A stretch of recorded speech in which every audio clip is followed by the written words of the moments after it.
Para nosotros, el partido en última instancia es una herramienta que se usa para llegar a la elección. Lo que ocurre es que acá, fruto del proceso de domesticación que hubo de la sociedad, los partidos pasaron a ser las herramientas centrales. Por eso ocurrió lo que ocurrió con la renovación, donde la renovación surgió como que, como el maquillaje del peronismo, un peronismo maquillado, travestizado,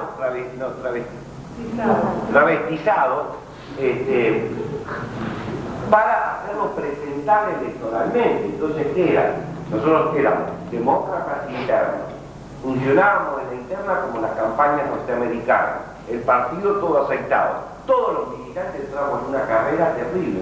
Yo me acuerdo del año 70, ninguno se afiliaba al partido.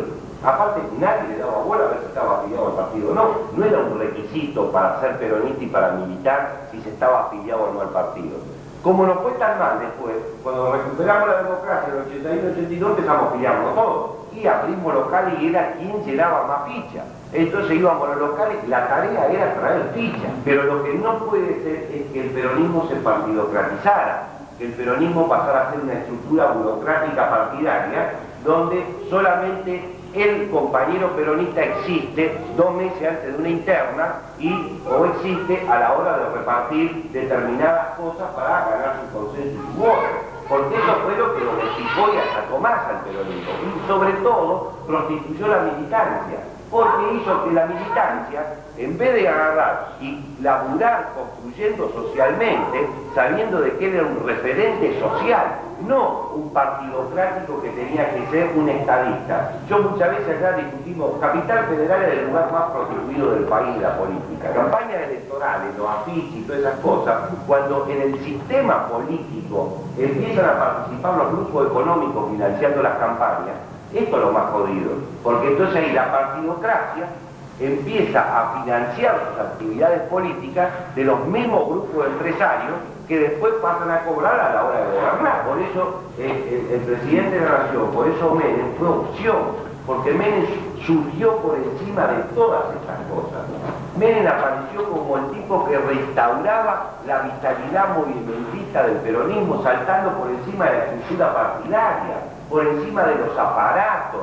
Era él y la gente, él y el peronismo, era él y el Menemóvil saludando a la gente y diciéndole: yo me hago cargo del destino histórico de la América Morena, de Latinoamérica, hablaba de Nicaragua, pedía el corte de relaciones con Estados Unidos cuando se había bombardeado a Libia y decía: recuperemos la esperanza, y se hacía cargo de las cosas más sentidas nuestras, por encima de toda la partidocracia. Por eso aplastó a Cafiero, por eso aplastó a los renovadores, porque hasta a nosotros, yo digo, esto debe ser una discusión de la militancia aquí también, porque para la militancia el presidente de la nación aparecía como una cosa muy racional, decía como muy folclórico, como diciendo volvemos al pasado, porque la ideología de la renovación tenía mucho que ver de los conceptos modernizadores del alfonsinismo de la política, ¿no? Entonces, y la síntesis de este tema es el siguiente: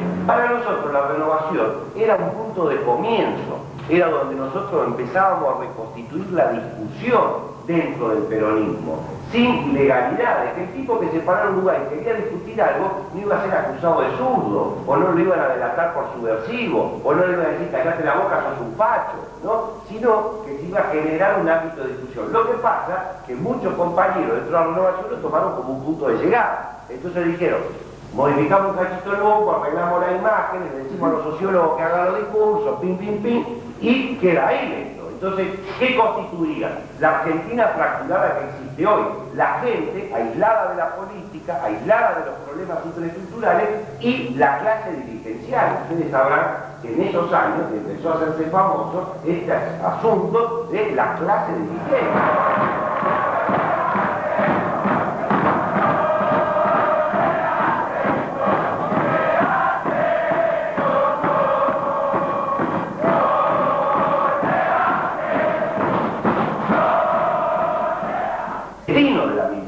Es irse a la casa, masivamente es irse a la casa. Y en esto yo creo que hay que hacer un esfuerzo, primero para que no se vaya a la casa la militancia, y segundo para que no sobreviva confundida, por lo menos que tengamos la posibilidad de discutir a fondo estas cosas. Entonces, nosotros decimos en esto algo, lo estamos planteando en todos los lugares. Nosotros no queremos partir de una nueva reconstitución para una línea interna. Nosotros no queremos sacar un grupo, una línea a nivel nacional que diga esto es el peronismo verdadero, a ver quiénes tienen la ficha y reacomodarnos para ver cómo presentamos candidatos en la próxima elección interna en todos los lugares. Nosotros somos de una idea que en este país no hay interna. No hay interna en ningún partido, pero no hay interna, es decir, no hay interna con la gente, porque no va a ir a votar nadie. Se está viendo en la provincia de Buenos Aires. No, a la gente, si uno va y le dice, vení, vamos a ver si podemos votar, va a haber elección interna para candidato, la gente dice, quiero comer, quiero que me resuelvan el problema existencial mío, quiero que me venía a hablar de los políticos, los van a matar. Yo creo que a los tipos que piensan la sociedad, los tipos que esto no son cosas azarosas, no es la casualidad. Acá hay gente, hay inteligencia funcionando, pensando esta sociedad para los próximos 50 años, pensando qué es lo que va a ocurrir el próximo año en este país, cómo van a ser las elecciones, pensando todo esto. Los que no tenemos la posibilidad de pensar el país de 50 años somos nosotros. Entonces, ellos sí están pensando, ellos quieren un país que cuando se vote electoralmente vaya a la urna el 30% del pueblo, porque el resto no va a querer ir a votar. O si va a votar va a ir a poner papel higiénico adentro de la urna. Entonces, esta es la realidad de lo que ocurre, porque la gente lo que empieza a asociar es a descreer de la democracia. Dice, ¿para qué me sirve la democracia si no me soluciona los problemas de vida? Entonces, esto ocurre, aparte en otros países. Esto ocurre en Colombia, esto ocurre en Ecuador, esto ocurre en todos los países que tienen estos procesos de democracia restringida, lavada, de muchos años, donde lo que ha ido creciendo es la abstención.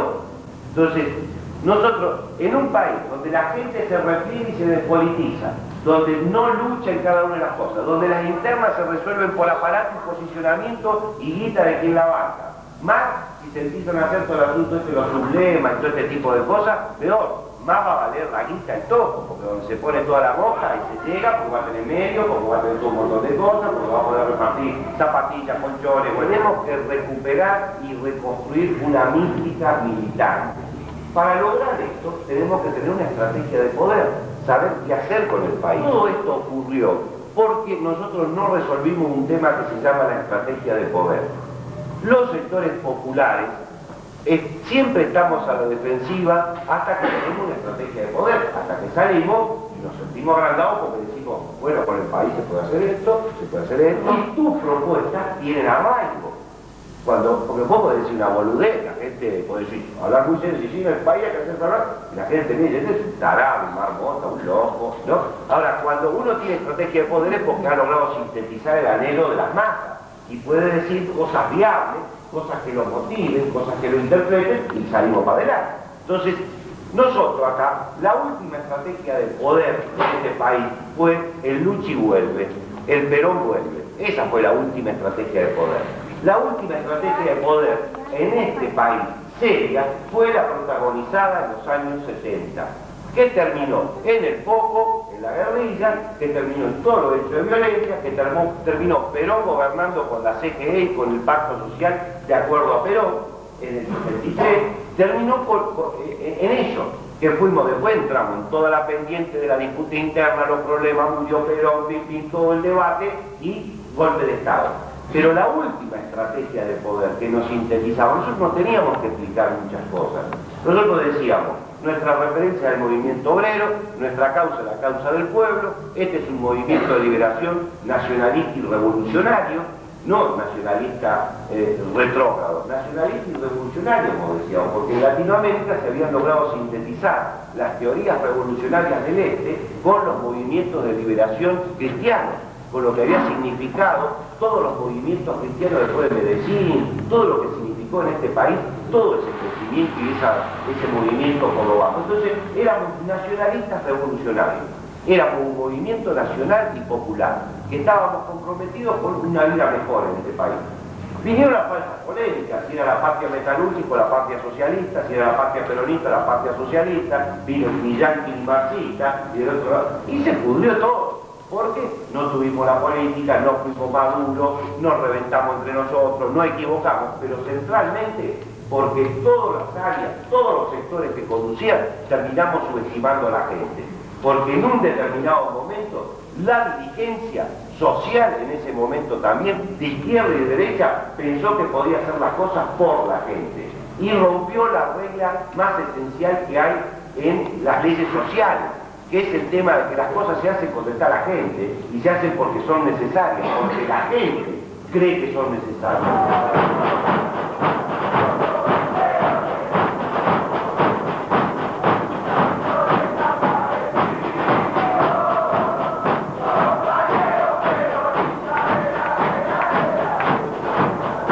Bueno, nuestro gremio y los trabajadores estatales estamos llevando adelante un debate en todos los ámbitos y sobre todo hacia afuera de nuestras propias situaciones de trabajo, debatiendo toda la reforma del Estado, toda la política de privatizaciones y la situación de los trabajadores.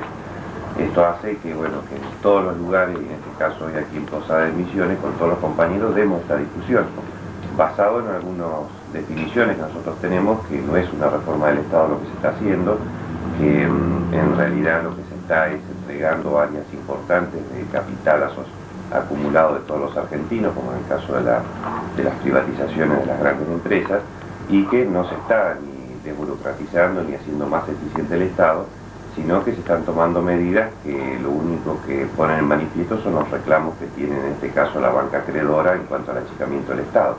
Y en esto planteando que nosotros desde hace mucho venimos reclamando la verdadera reestructuración, desburocratización, democratización del Estado, porque pensamos que es la herramienta que tenemos los pueblos para tratar de transitar caminos